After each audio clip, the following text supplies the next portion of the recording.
In this lecture, I will be talking about the movement of nutrients. So, if you remember, the complex biomolecules such as glucose is being broken down into smaller molecules such as carbon dioxide and water. Now, these molecules they can subsequently return to the environment, that is to the ecosystem. Now again, these simple molecules can be utilized by the plants to synthesize again the bigger complex molecules. Now this movement of these small molecules or nutrients in the ecosystem is known as the biogeochemical cycle. So the elements and the compounds that make up nutrients, they usually move continually through air, water, soil, rock and living organisms within ecosystem. And this is known as the nutrient cycle or biogeochemical cycles, as they are moving between the life form to the earth and they are the chemical forms as well. So these cycles, they are directly or indirectly, they are driven by the solar energy and also by the earth's gravity. So that includes these cycles are usually includes water, carbon, nitrogen and phosphorus. So let's see some of these biogeochemical cycles one by one. So this particular image is a representation of the water cycle. So here we can see this blue arrows means the natural system which is existing. So this water cycle, it collects, purifies and distributes the earth's fixed supply of water. So this cycle, water cycle is being initiated by the solar energy. So the solar energy which is coming from the sun leads to the evaporation of water which is inside the large water bodies such as oceans or small water bodies such as lakes and rivers. And also some amount of water is being converted into vapors in forms of transpiration. So now these water vapors, they rise up to the atmosphere, and when they are rising at high levels and the saturation reaches, then the condensation occurs. Now this condensation occurs in different forms. So one of the prevalent form is the precipitation to the land, which in called as the rain. Now this rainwater infiltrates and percolates into aquifers. So aquifers, they are the small deposits of water in the ground. Now these aquifers, they may usually be collect and they may flow to the bigger oceans. Now these rivers also, they can be replenished. So the water which is depositing or which is percolating to the surface of the earth is getting deposited as groundwater. Now this some amount of this water reaches or gets deposited as ice and snow into the high mountains, and also some amount of water converts into glaciers. Now this is what is happening in the natural system. Now there are a couple of activities which are being occurring because of the human activity. So all these things which are depicted by red arrows, so they are because of the human activities. Now let's say here the water pollution. So because of the pumping of different chemicals or things from the industries or from household, the water is being polluted. And also because of the cutting of forest from the mountains or from the forest areas, they increase the runoff from the water area, and this runoff leads to movement of water to the oceans and leads to the reduction in the water table. Also these areas which are earlier covered by the forest, now they have been cleared and they have been used for crops. buildings and pavements. So that also increases the runoff. Now because of which the water again moves to oceans or bigger water bodies and becomes unusable. Now there is another thing also, that the underground water which is available for human use is being overpumped. So we utilize more and more of water, and that utilization is more as compared to what is being recharged. So day by day this amount of water is being depleted, or the amount of water is going down. So water cycle, it has only about 0.02% of Earth's huge water supply, and that is available to human use, and that is accessible as groundwater deposits in lake, river or streams. So the water which is running off or reaching the sea and oceans, they are non-potable. They are not useful for the human use. Now there are three different activities or major activities which affects the water cycle in a negative way. So number one is the withdrawal of fresh water from the lake, rivers and aquifers at the rates faster than natural process that can replace it.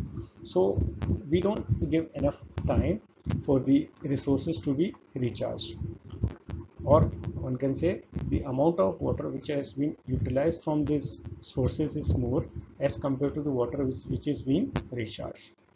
So as a result, so these aquifers or the water bodies which are available for human use, they are being depleted. So one can notice that at times some of the rivers, they have even dried. There is no water in those rivers. Second point is clearing the vegetation for land for agriculture, mining, road building and other activities. So this leads to runoff. So water, in place of infiltrating to the ground, it which leads to the recharge of the groundwater supply, is running directly to the water bodies, where it becomes of unusable. Drain and fill wetlands for farming and urban development. So those areas which are known as wetlands, if they are not disturbed, they provide the ecosystem or service of flood control. So whenever there is more rainfall, so these areas, they absorb the excess of water. But now since these areas have been leveled and they have been utilized for farming, so they don't provide what they are meant for. So frequently we see that some state or some city, they keep on getting floods. Okay, so the next one is the carbon cycle. So if you look at here also, the blue arrows, they are the natural system, and the red ones, they are the human intervention. So usually the carbon cycle consists of recycling of the carbon material. Now this carbon can be utilized, or there are two ways. So photosynthesis or the respiration.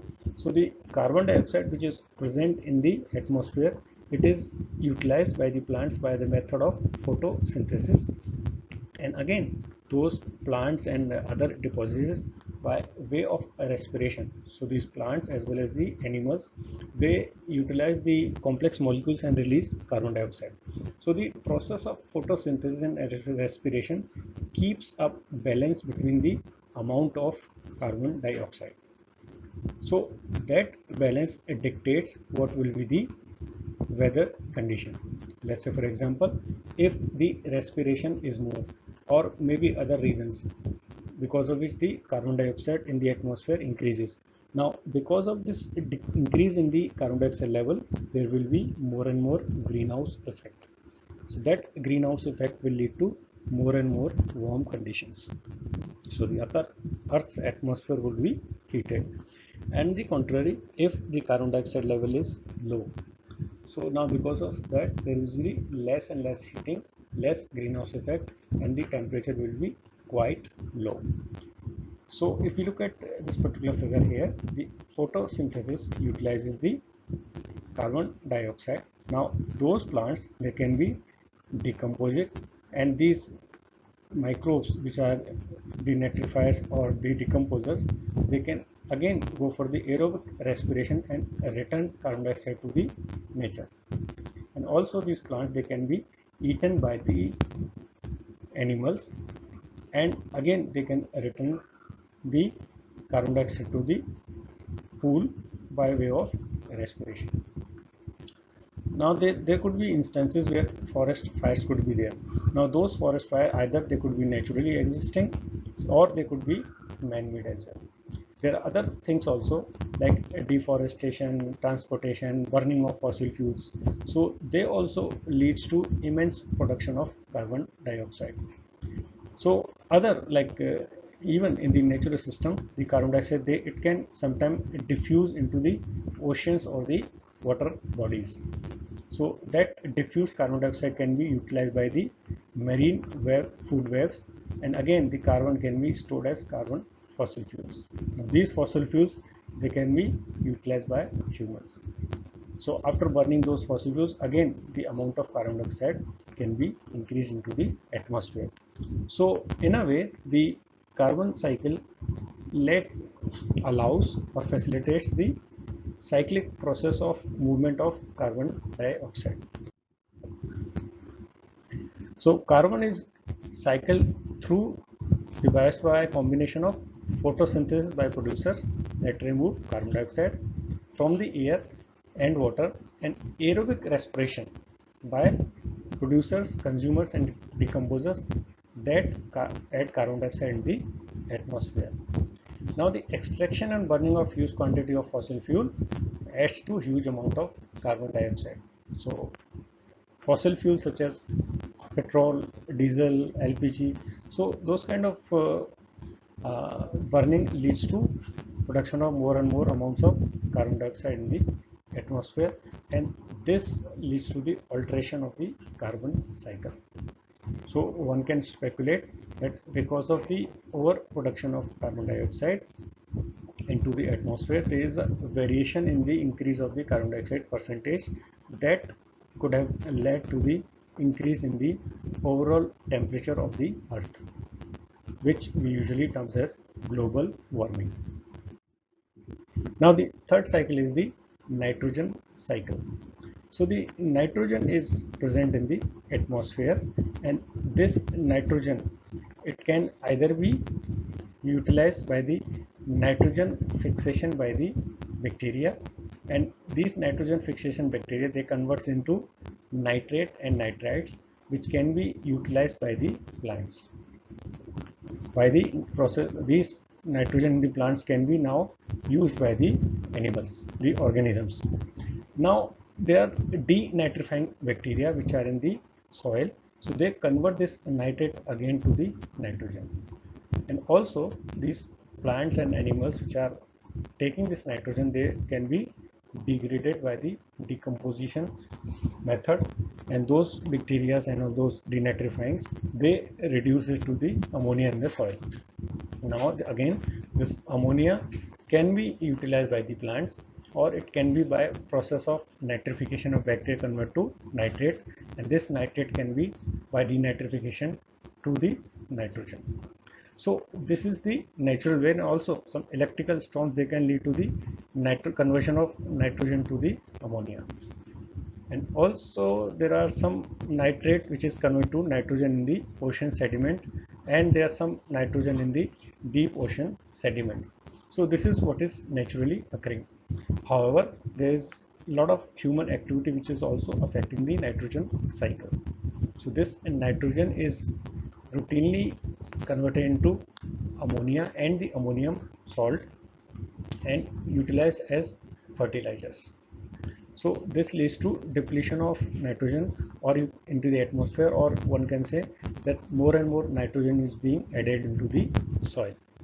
Now there are some fuels also which produce nitrogen oxides. Now these nitrogen oxide also leads to increase in the nitrogen in the atmosphere.